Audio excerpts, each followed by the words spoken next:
Recording in progress.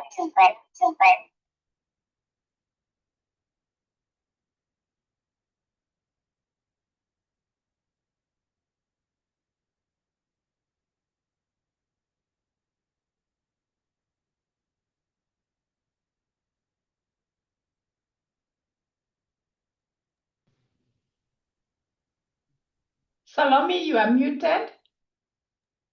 Yes, so we'll start the webinar in a few minutes. Let's give 2-3 minutes for people to join. So I see that people are still joining.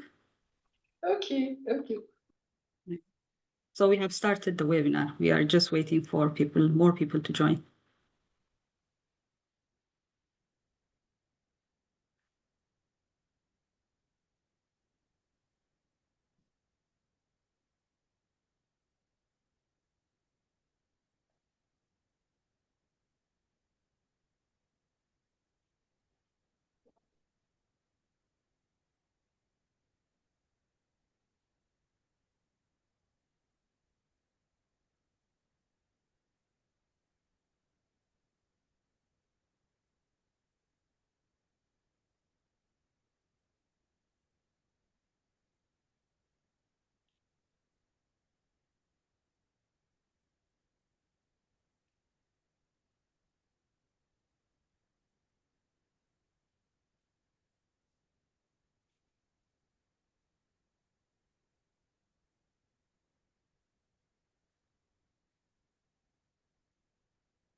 I believe people have started joining, so we can start the webinar while people are joining.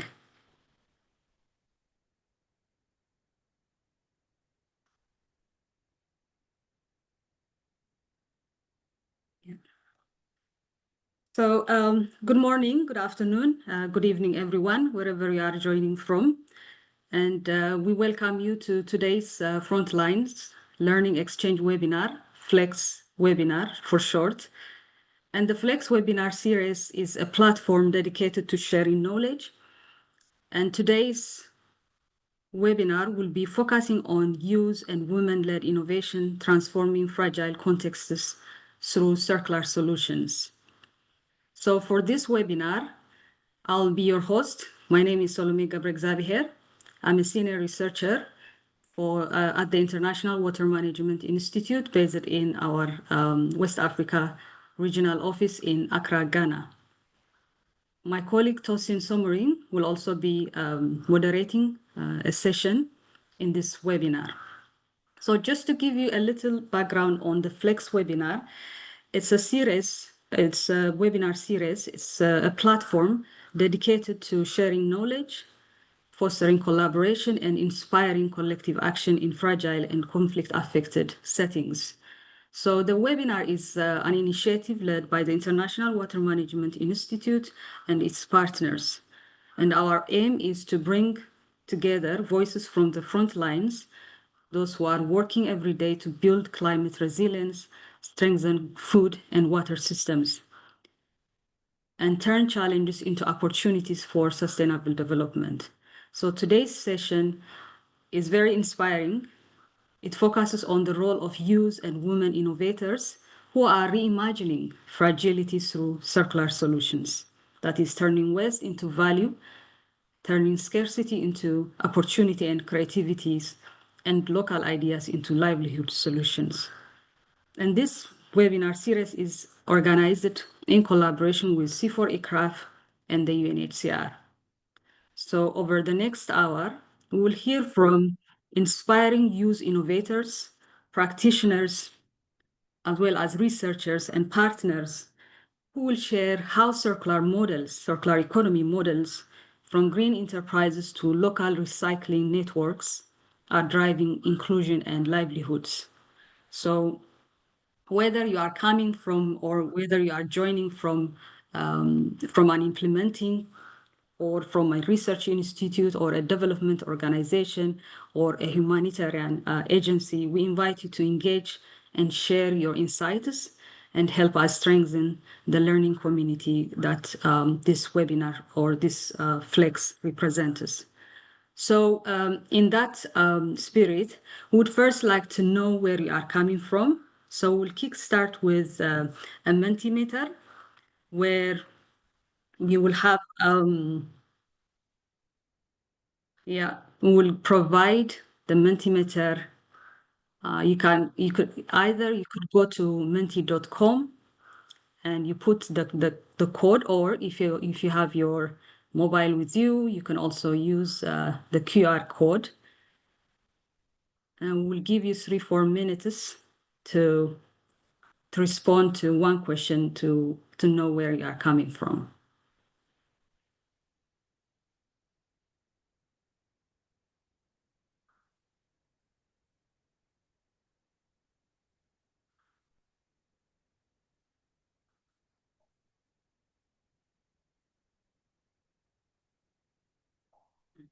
Report.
Yeah, it seems we have a lot of people from Kenya, Ghana joining in,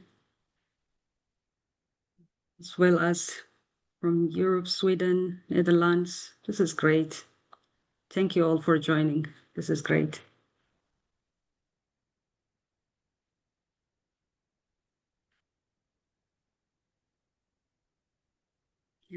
Shall we close the Menti now? And Tosin, we go to the next. So we have an interesting run-off show. We have two segments. Segment one will feature two youth innovators, Vincent and also Chol. So I'll invite Vincent and Chol to introduce themselves. If you could kindly put on your cameras as well, that would be great. Vincent, do you want to introduce yourself?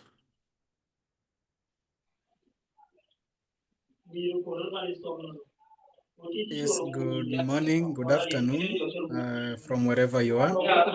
My name is Vincent Belling. I'm the founder of Greenet Mind Limited.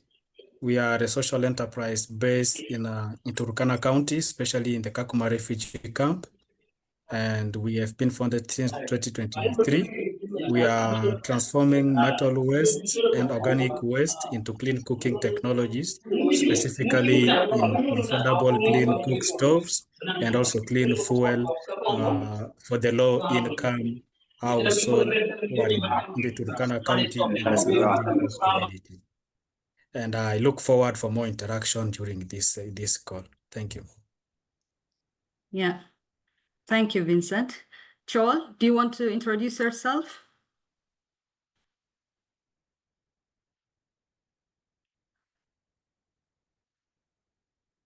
Yeah.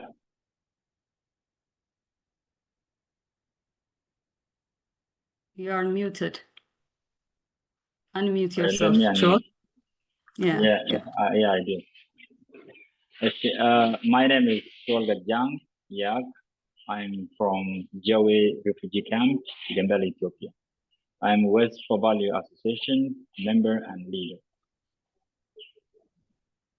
Yeah, thank you. That's all. So both Vincent and Chol are were refugees, and they are also innovators, and they are youth. So they will share their innovation, their insight with us.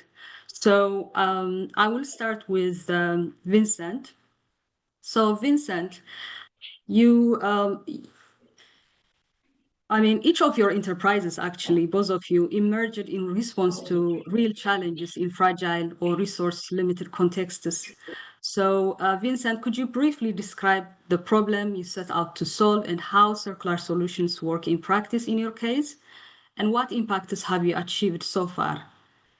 So that we can also learn the key lessons and what kind of support would help you scale your solution and reach more people. So we will give each 6 minutes to share their innovation, their business or model, and yeah, later on we'll have a Q&A session as well. So Vincent, if you want to share your business.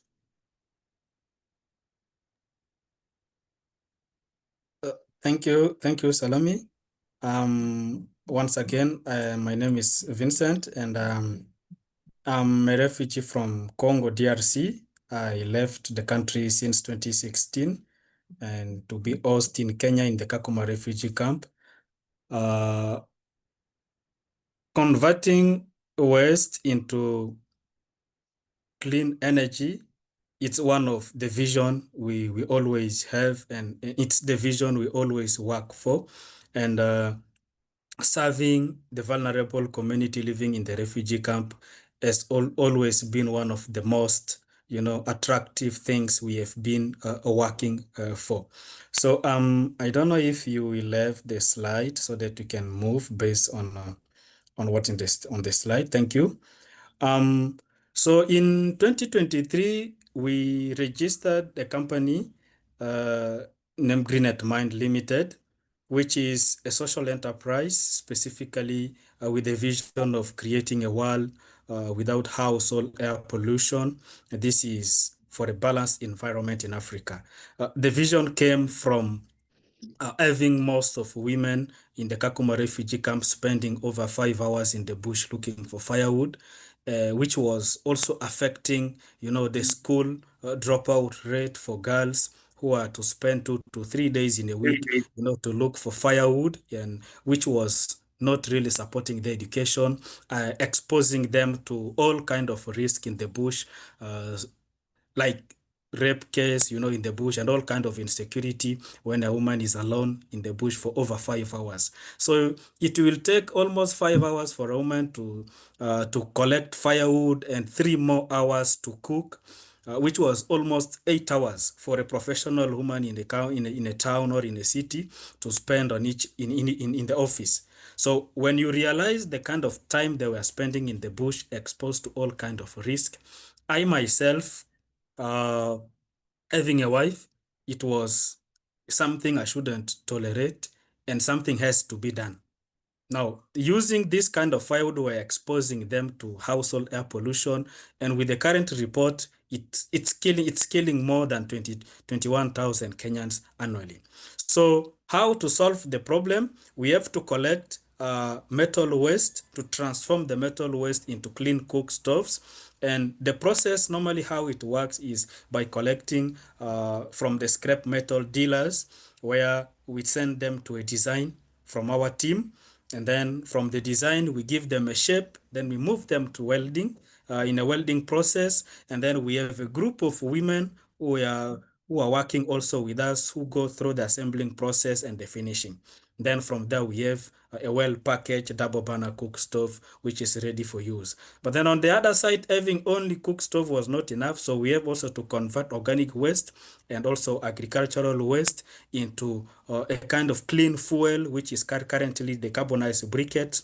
So we take them in a collection process, and the first drying from where we collect them, then we take them through a carbonization process if it is specifically for organic waste, and then if it is for prosopis and any other kind of wild trees, where we take them to a crushing process, and then now follow the mixing process to get the briquettes, and then the second drying and the packaging. So this is how we turn waste into a source of energy for the rural households, specifically for those who are based in Kakuma refugee camp. So what have we done so far?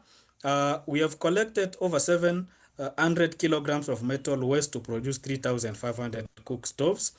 This is one of the single burner stove we have, but also on the side of organic waste, we have managed to collect 108 tons of organic waste to convert them into over 27 tons of briquettes.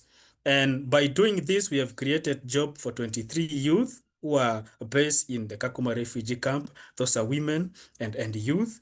And also moving to the market, we have generated so far 58,000 USD by our daily sales of cook stoves and briquettes, and managed to empower 51 local businesses as our distributors based on the model we are using currently, focusing on B2B approach at 8% of our business model, and also 20% on household, dealing with directly household for direct sales.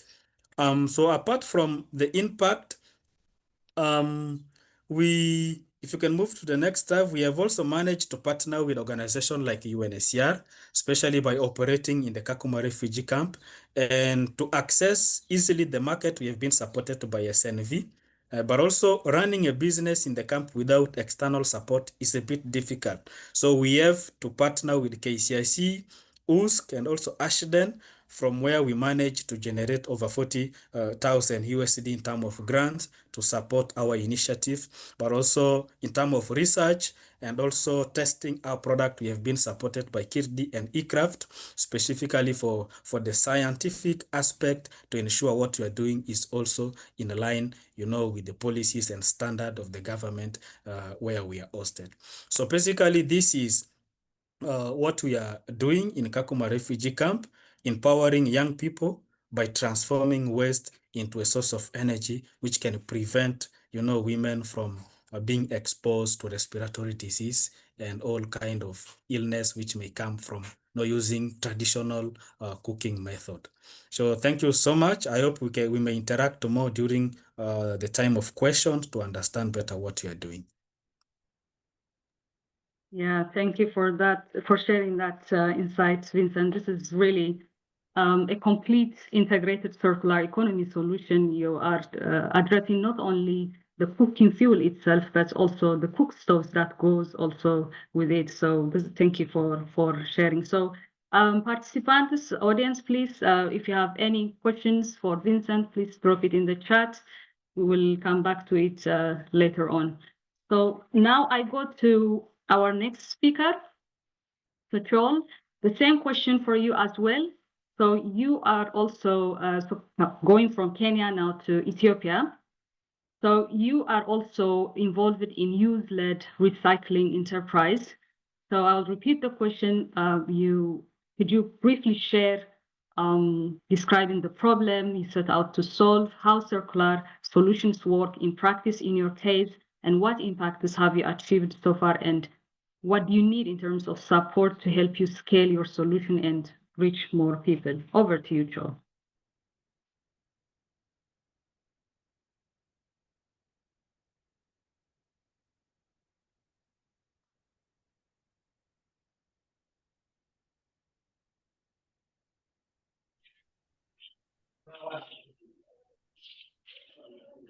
Yeah, go ahead, Joe.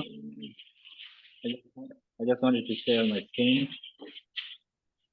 If you see the share, it's an arrow up, green. You can share. Yeah, perfect. I think you can see, right? Yes, it's if it is a PowerPoint presentation, you can put it in presentation mode. If not, that's fine. Is it a PowerPoint presentation? If you can put it in full screen mode, that would be good. If not, you go ahead. We are able to. No worries. Yeah, it's fine. Oh yeah, I'm just sharing. Yes, I think you can see my screen, right? Yes, good. Good. Go ahead, please. All right, that's good. Thank you. I would like to say thank you, Salami, and also I can say thank you to Norwegian Trade Aid representative in Ethiopia to make me part of this webinar. As I stated earlier, I live in refugee camp in Gambela, one of the regions in Ethiopia. Based on my presentation, I will start with introductions, and after the introductions, I will go to the problem that that we were trying to solve. After it, we will go to the possible solution that we find out, and then I will tell you how it works and the impact that the initiative has made within our region.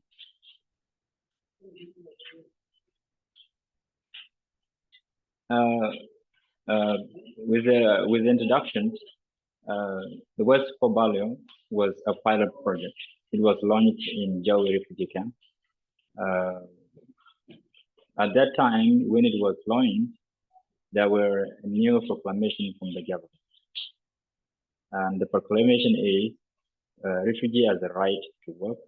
Refugee should have a right to have a joint project. And refugee should have a right to have driver licenses and to have work permit and to have also resident permit.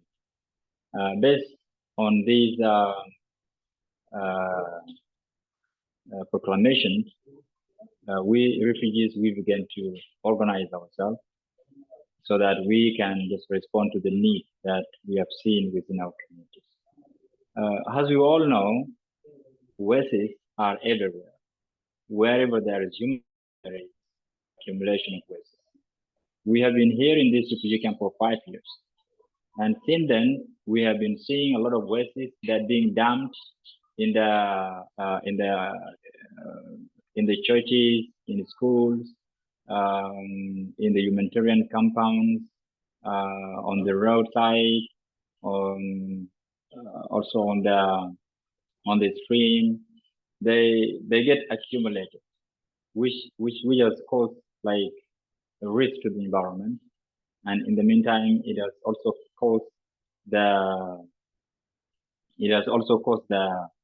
health impact for the refugees. And in the meantime, refugees are also getting a lot of diseases because of those wastes, which has taken a lot of resources for them to just go to hospitals and pay for the hospital bills and other things. At that time, we as refugees, we gathered and we said, how can we solve this kind of problem? What can be like the solution? How can we turn these wastes into something valuable? Since if we continue dumping those wastes, destroying the environment, like causing the impact on our health, and also like taking our resources for the treatment. It was actually something that we need to work on. And from there, we grouped ourselves. When we group ourselves, we go to a local zonal office to store all the wastes that we collected from the community. And then from there, Norgan Church 8 saw that the refugees themselves, they come up with a good initiative. We can go there and support it. They came, they provide us with the knowledge and the skill training for all the members. And they also proved the waste storing places. They also give us the working tools, like personal equipment. They also do business linkage with host communities and the cyclist companies. They also give us like licenses so that we can be able to work, to also like take our material to the host community. They also work with RRS so that they can give us the work permit, and also they link us with the microfinance, and also plus having like a private bank accounts for all members. This was the support that was issued by the Norwegian Church 8. As I mentioned here, the main problem in the first place was the environmental harm that those wastes caused to the environment.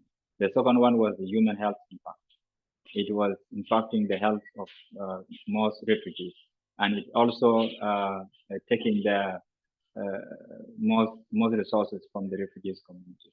And seeing then, refugees were receiving only food aid from the WFP, and that food, it doesn't cover the expenses for the whole family, and the rations keeps reducing day by day.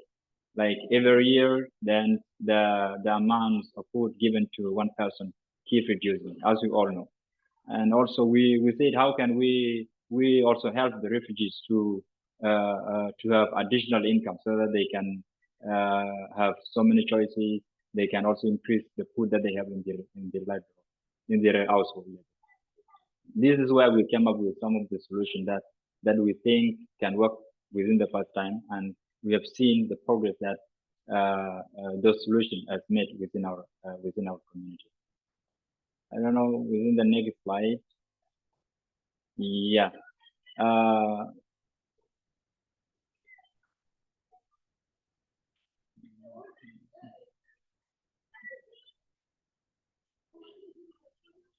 That's fine, Joel. Since you have a limited time, perhaps you can continue with the slide as it is. It's fine. Okay. Thank you. Yeah. Then we come up with the way of turning wastes into value. Like we go to the community, we collected wastes. We collected wastes that were discarded, that were unused, that have low values, and we said we will turn those products into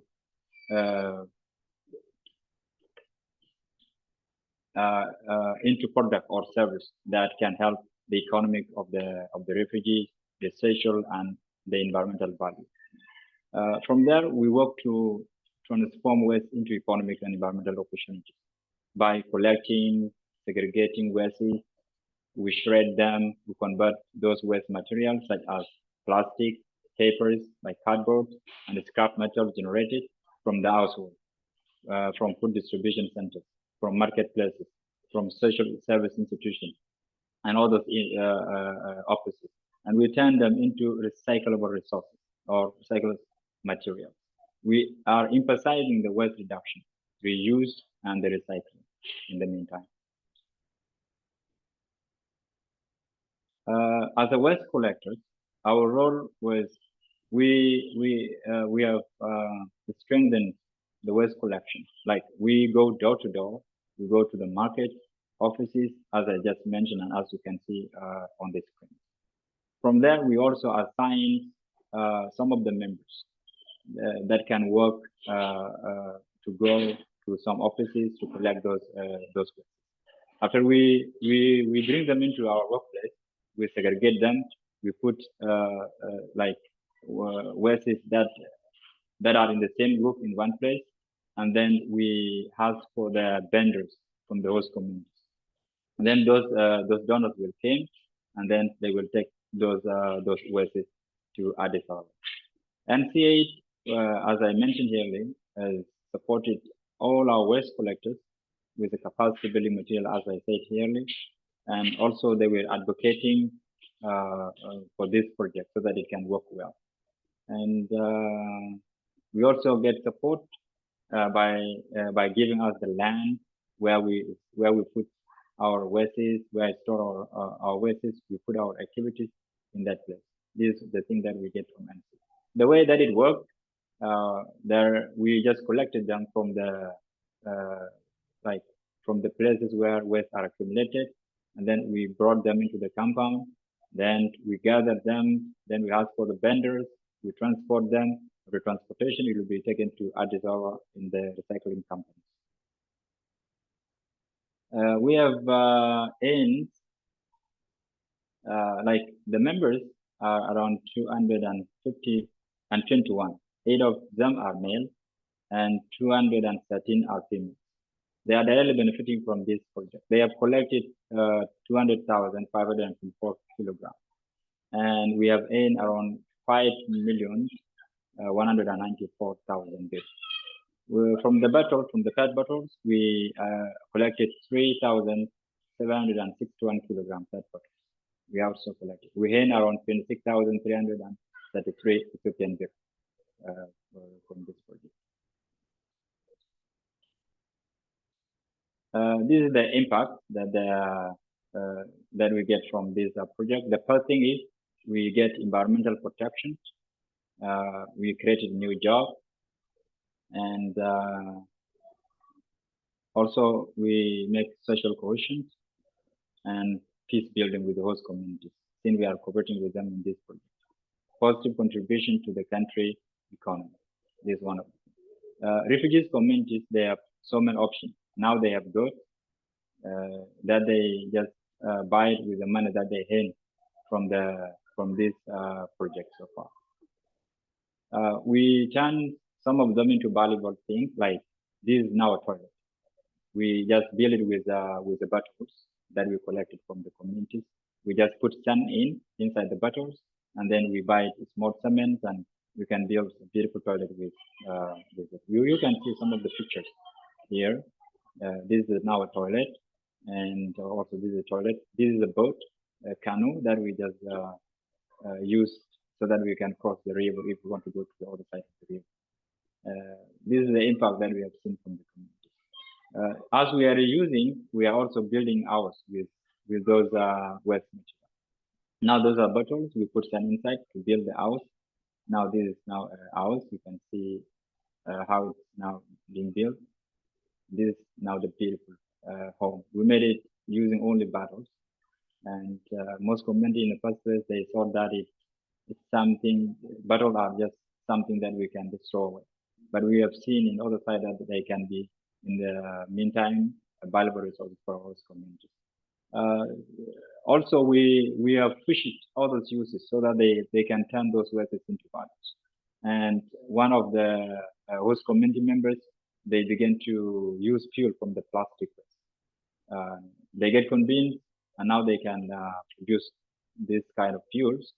You can just use it with your motor car or with your vehicles. Yes, they get this fuel from the recycling. These are just the material that they turn into fuel. Just together, if we work hard to turn those wastes into values, we are creating a just world.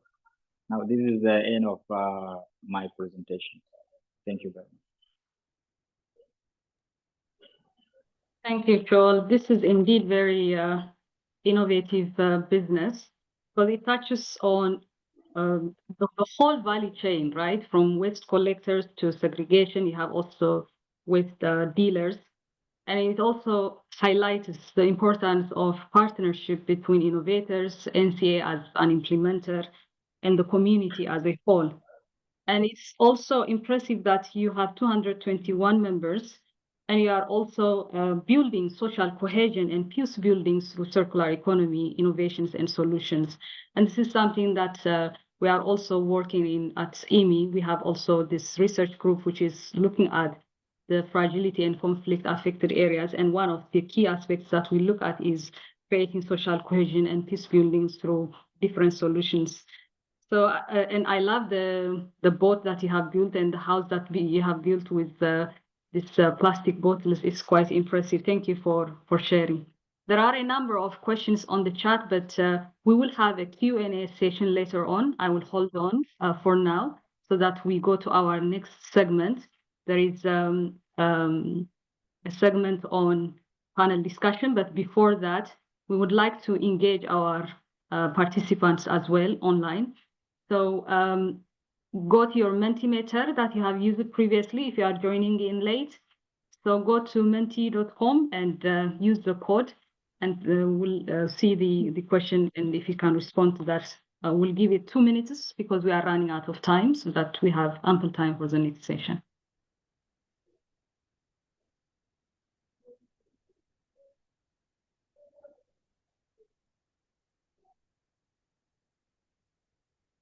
So in your browser, you can put www.menti.com, and then you put the code 37559239, and then you respond to the question.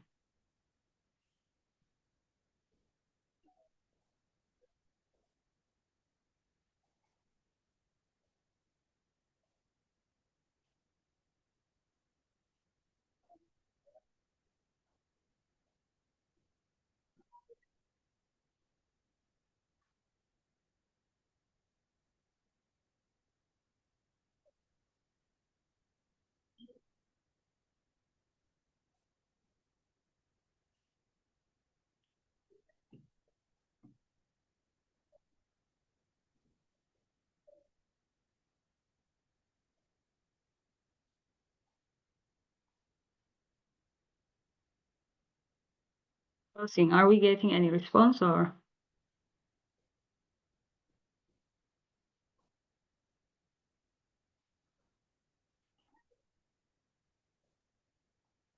Slowly coming in here. Yeah.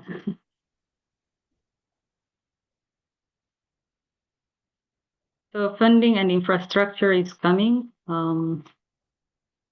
Lot financial support, technical support, government policies. So keep them coming. So we move on to the next segment.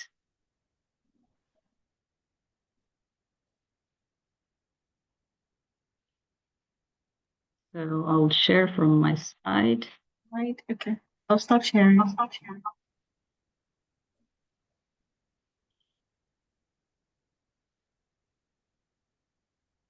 So for Okay. the next segment, I will hand over to my colleague Tosin.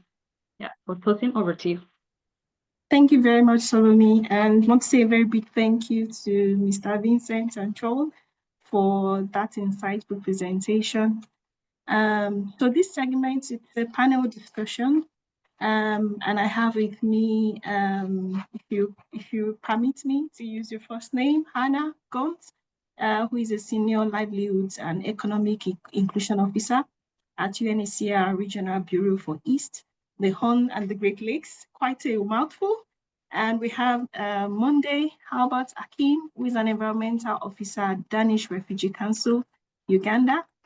And the last not the least, Mary Jega, who is the senior researcher scientist in bioenergy and biochar systems at C4Ecraft in Kenya. So you're all welcome to the team. I can't see my screen, so I'm not really quite sure. So I'll give you a minute each, probably just to give a brief about your role so that everyone gets to know you a little bit before we go into the panel discussion themselves. So I'll start with Hannah.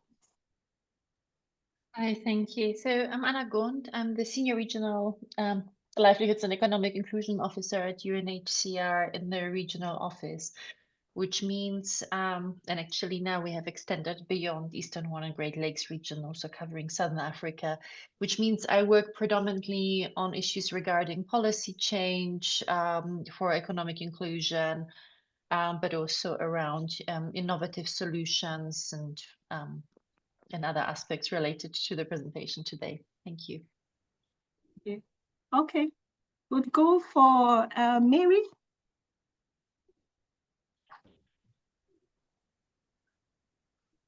Hi, everybody. I'm Mary Jenga and work with C4Ecraft. And I co-lead the refugee hosting engagement landscape and working on bioenergy, circular bioeconomy, and I'm glad to be here. Thank you. You're welcome. And not the least, Monday. Yeah, my name is Madarbat. I work with the Danish Refugee Council as Environment Officer. In Uganda, I oversee the economic recovery component of our sector, and I work a lot with the waste recovery. Thank you. Thank you. So you're all welcome, and welcome to all our participants as well. For those who have just joined us, you're on the Flex webinar, the series, one of which is circular economy, particularly for this session. So for the panel discussion, we're going to just look into your different roles. You've worked in this sector for a number of years, and we wanted to have some insight. So I'll start with Hannah, just to probably have an insight into your current role. So you talk about policy, you talk about the things you do in the region, in your daily work supporting refugees. Could you share what the current conditions looks like on the ground, especially in terms of livelihood and access to resources? Thank you. I'm just going to replace your current share. Sorry. There we go. Thank you. I just wanted to take you a little bit broader and just kind of remind everybody about this sheer scale of the situation at the moment. So globally, we reached a very sad number at the end of last year. Namely, we reached 123 million people that were forcibly displaced worldwide. A third of these are refugees. So the rest are being predominantly internally displaced people, to whom we refer to as IDPs, and people seeking asylum. On the African continent, the situation was particularly dire. While population figures have doubled worldwide in the last decade, on the continent here, we saw a tripling of the population figures. Maybe just to highlight a few key countries that at the moment are hosting refugees. So I'm just going to go into the top 3, but you see here a pretty impressive map really showing how widespread the situation is across the continent. So at the moment, we're seeing at top refugee hosting countries, predominantly Uganda, Chad, which you probably are aware is also itself in a very dire economic situation, and countries like Ethiopia. In terms of countries that host predominantly IDPs due to often internal conflicts and other situation, we see in particularly strong emerging Sudan, the Democratic Republic of Congo, and Somalia. Now, obviously, these movements create a lot of disruption, face a lot of challenges. We see that a lot of the refugees that have been forced to flee are still struggling to get formal access to employment, to register SIM cards, access to land is a challenge.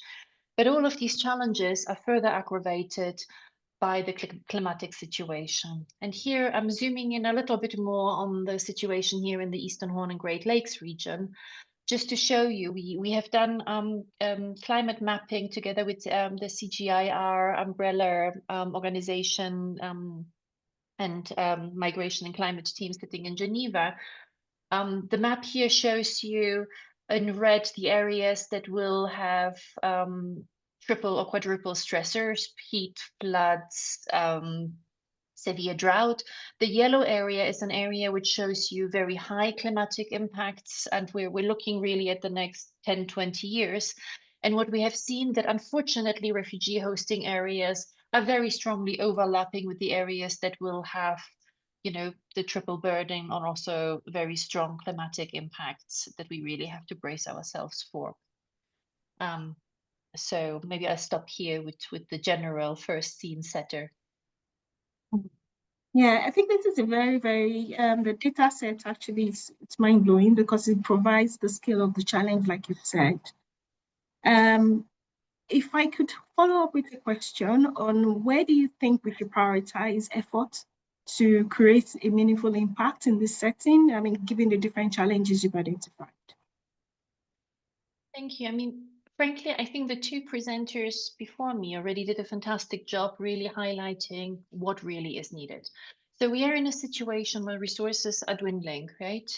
We see the colleagues before me have outlined the WFP cuts. We see the cuts across the board. I think we have facing cuts of 40 to 50% just this year alone. So kind of what does it mean? What do we really need to focus on? And I really believe we need to focus on addressing the climate triggers, so climate adaptation and mitigation, really focus on food security, very, very important aspect, and really bring into the forefront circular economies, agroforestry, but with a strong focus on women and youth, right? We have, Africa has got a huge young population, it's growing. All of these are happening, all this displacement is happening in already very fragile economies often. So how can we make sure that the small available money really goes into the right place? And I think pushing into what we call the localization agenda, but really pushing into empowering more and more refugee communities to run their own refugee organizations, cooperative, run their businesses and become self-reliant, focusing on women. I think, and youth, I think is really kind of, for me, the way forward, right? And building, building these circular economies, building agroforestry, working on landscape restoration, and really addressing all these issues at once, but with the focus on self-reliance. Yeah, okay. Yeah, I see quite a lot of similarities in the kind of work that CG does. And I think when you say circular economy, agroforestry, I mean, the thoughts that I think that's where we have Mary on the panel, right? Mary, I guess the next question will be to you. You've worked a lot in this space. I've read a lot of your work on voucher and on briquettes production. I've seen a lot of your work and I do admire them.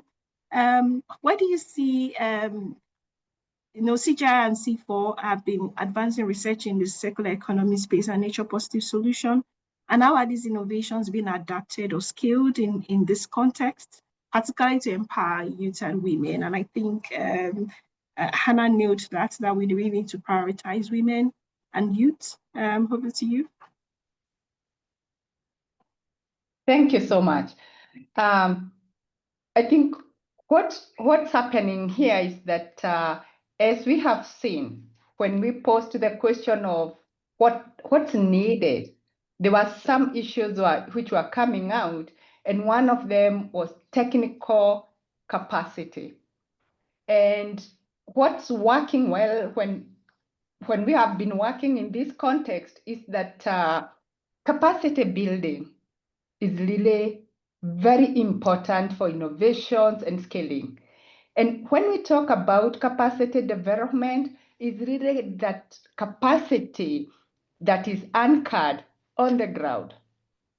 For example, we have the research organizations, and then when we go to the ground, is that we train community trainers so that the extension, the technical skills are on the ground. And then these technical community capacity building agents are able to build the capacity of the community. And the community can identify with the change agents being among them. And the other thing is that there is need for link between research and the training materials. The research findings that we get that is built into the training materials. And the other thing is that in terms of scaling, what we are finding is that these innovations, as we have seen from the examples, one, they must be contextualized. They must be addressing felt needs and needs on the ground. And they must suit women and how women work. They must suit the youth and their interest. And the other thing is that there is need for reflective learning, that whatever is scaled on the ground, then we need to learn, how is it working? What are the enablers? What are the barriers? And once we learn that, then it's reflected back into the process. It's leading a closed loop. And finally, the lessons should be informing policy development actions so that this goes into scale. And thank you so much. Mary, I think you made a lot of valid points here. I'm going to come back to you, but I'm going to ask Albert to give us his own insight on this discussion. If you could also maybe share some examples of, circular approaches you've had to encounter in the course of your role in the refugee programs you've been leading on managing, and what are the challenges and opportunities there? I've already listed a number of things, but I would like to take your insight on this one as well. Thank you so much. Just allow me to share my screen. I hope you can see it. Yep. Yeah, as I mentioned earlier, Mary has just spoken on what is happening on ground and what is needed. For me, I'm going to share two case studies that has been experimented and how it is working in the field. Of course, from this project was the resource recovery approach that we trained people, the TOT Mary is mentioning about. So it was in different consortium. This was our partnership that we are working with, but just straight away to the area of focus here now in terms of the composting and organic waste, you realize that most of the food insecurity is caused by failure of the soil to support the growth of the plants. But also for plant to grow, we need gray water for irrigation in seasons where water or rainwater is not available. but also having the home gardening or agroforest integration in the small households where refugees are staying. You notice that in most of the refugee settings, like I can talk about Rhinocam and the Mvepi refugee settlement, the land assigned to the refugees is so small that is 15 by 30. So this refugee has to maximize this land for productivity.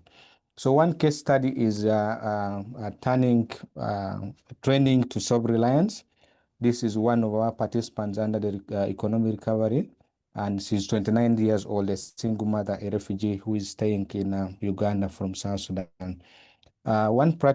She practices home gardening and use of agroforest and grey water to support her household.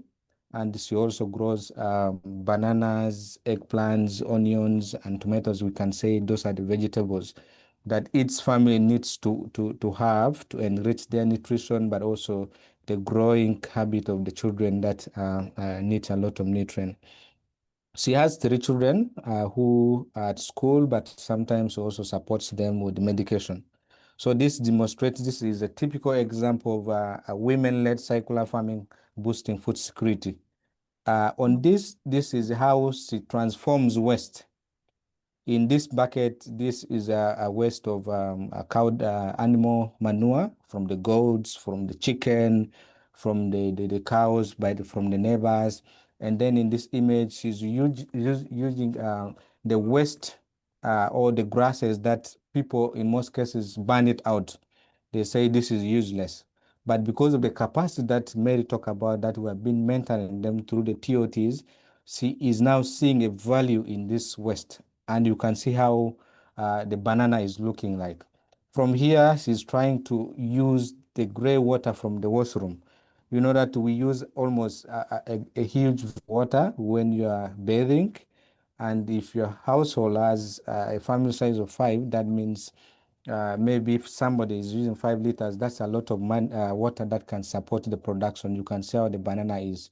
So this is a typical example of circular economy, but also you can see from her home gardening, she is working on her eggplants, but also you can see the harvest from the onions. These are health vegetables that she sells them and makes a lot of money from it. So this is a typical example that when the refugees or people who are in need or identifying the need in the community can best suit the interest. And you see how busy she is working in the her garden because she knows how important it is to engage in circular economy. Then the other case study is for number 2 is turning waste into wealth. This is is called Geoffrey Lasso. He's a youth who is 25 years in Rhinocam refugee settlement. Of course, he was also trained through the TOT training, who are based in the community through the resource recovery funding. And he's also using composting, grey water, but also integrating it with the piggery. And we know the waste from the pigs has a lot of nutrients that support vegetable growing, but also the waste from the vegetables are used to feed the pigs. And this is a typical example of a circular economy. Now you can see that he earns money, 25 to 50,000 monthly. These are from sales of the vegetables, but also he has innovated that raising seedling, and he sells it at 100 or 150 shillings Uganda, makes for him money. Farmers keep coming to him because he's now technical in that field. He raised quality seedling that this demonstrates the youth-led innovation in circular agriculture or value systems. These are the pigs that he is working in his local nursery site. And you see, he used local available resources. There's nothing that is brought from far. All he uses is within his reach. And these are what we want to see to solve the problems of the refugees. Because if you bring some innovation that is far from the refugee, they will say, this is another culture. So this is a typical example that the youths, when they are engaged in the right skill or the capacity are built in the right direction to suit their needs, it helps a lot in circular economy. Over to you. Okay, thank you. I'll still ask you one more Yes. question, if possible. I know you're pressed for that. You've been providing a lot of training. I was trying to understand what partnership model and innovation support is available, and how, and what would you consider to be success, like effective or maybe successful in terms of scaling all of these innovations that you've cited? Yeah, one of it is a collaboration. Partners who are already working, for example, DRS is on ground. The research department is there to give the feedback from the research that has been done. Technical capacity from maybe SEAD for energy technology or data capacity building. So collaboration with partners or innovators or research institution is one of the innovation or partnership strategy that we need, but also engaging private sectors, for example, in value chain development. You realize that sometimes the community or the participant produce enough vegetables, but the value chain is weak.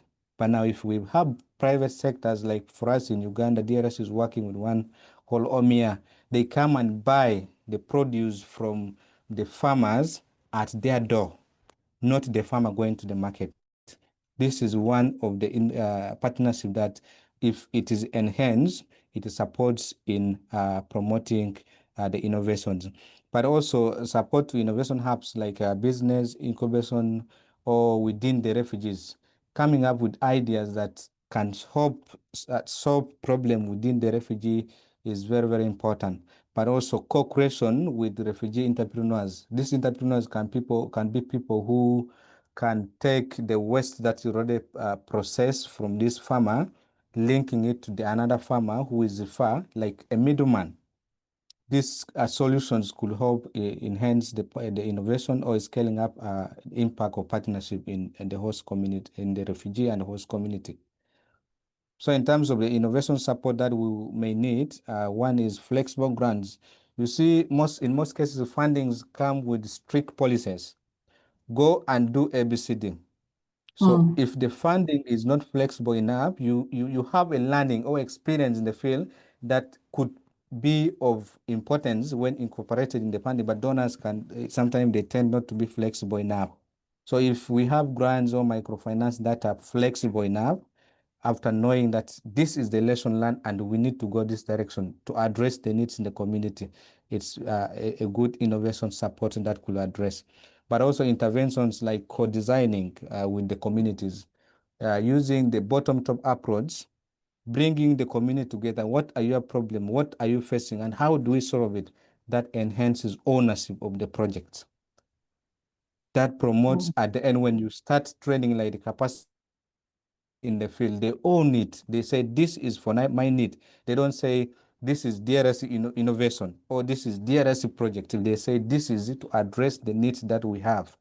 So also continuous mentorship. You see, projects come with timelines.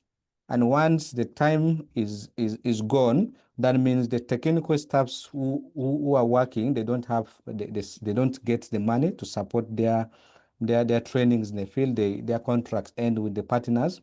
It hinders the progress of the innovations that are coming on ground. So in coming up with ideas like recruiting the TOTs who are community-centered, who are staying in the community, who are with these people, building their capacity, is also a key in supporting the innovation. But coming up with digital platforms for marketing, certain youths can be trained to link the producers to the market. And this can drive the collaboration and can promote sustainability, scalability, but also resilience in the areas that we are working in. Over to you. Thank you so much. Yeah, thank you so much. In the interest of time, I would encourage maybe our panelists and even our previous speakers as well to please, there are a few questions in the chat, if you could respond to them.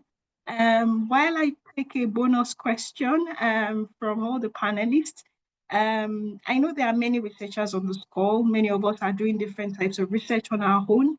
And I think the question is, how can we better connect such that our research is more relevant, such that we can collaborate?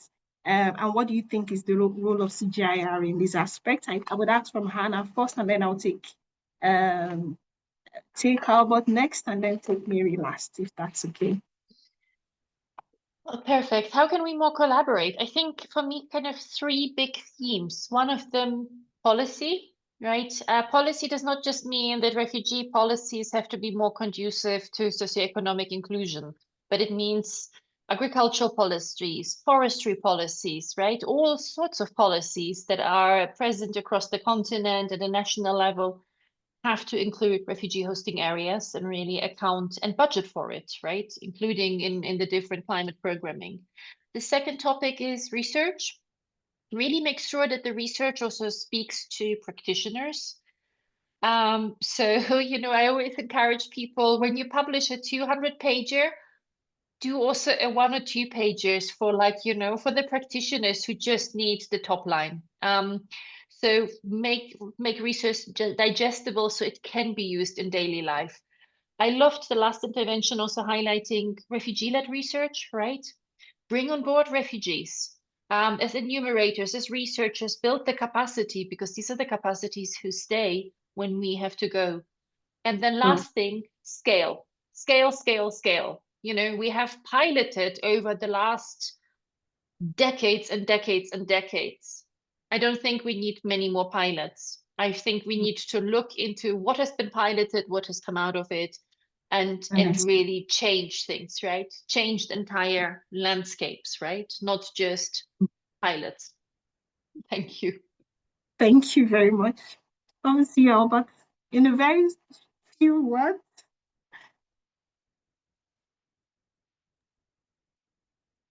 I think how we can partner is one of it is through this learning. We need to have learning sessions that are incorporating what is happening in the field. And then we relate to the research that has happened. Is it addressing the needs of the community? If we have these learnings, then we incorporate what is working in the field than having the theoretical part in the project proposal. That's what I can add to what Anne has already talked about. Yes, I guess we've given us a launch pad to do more of this then. Over to you, Mary. Yeah. One thing I want to really continue talking about what Mandy has said is workable partnerships. And these workable partnerships really come out when there is shared vision. There is shared, mutual respect and trust. And from that, then each partner is able to bring their competitive edge. What skills, knowledge, capacity are they bringing to the partnership? And then that builds complementarity and synergy. And then there is need, like Anna has said, research and development to link to policy development. For example, we generate case studies that then are built into action planning. For example, the Climate Action Plan for Eastern and Horn of Africa and the Great Lakes region, to show what needs to be done based on what is really working well. And that now is shifting the paradigm from refugees being considered as a challenge, and now we are looking at refugees as part of the sustained response, as part of the solution. Thanks. Thank you so much. And I would like to say a very big thank you to all our panelists. We're sorry we're really over time. Our participants, please do applaud them for these presentations, to even to our previous speakers. If I get a key highlight, I hear we should make our research very digestible and to scale. We've been going through that. I hear about, having more learning sessions like this. I hear about workable partnership, sharing vision, and translating all these research and developments that we've been doing into policy action. So that's, I feel it's a very big nutshell, and I hope you did enjoy this session today. Please, over to you, Salome, to round up the session. Yeah, since we have run out of time, 6 minutes, so I won't say much. I just want to thank all the speakers and participants for such an engaging and inspiring discussion. So please, we also look forward to connecting with you on our next webinar, which will be on digital front lines, tackling water risks with smart tools and AI in fragile settings. Please join us in our next webinar. We'll reach out to you. With that, we close this webinar. Thank you so much.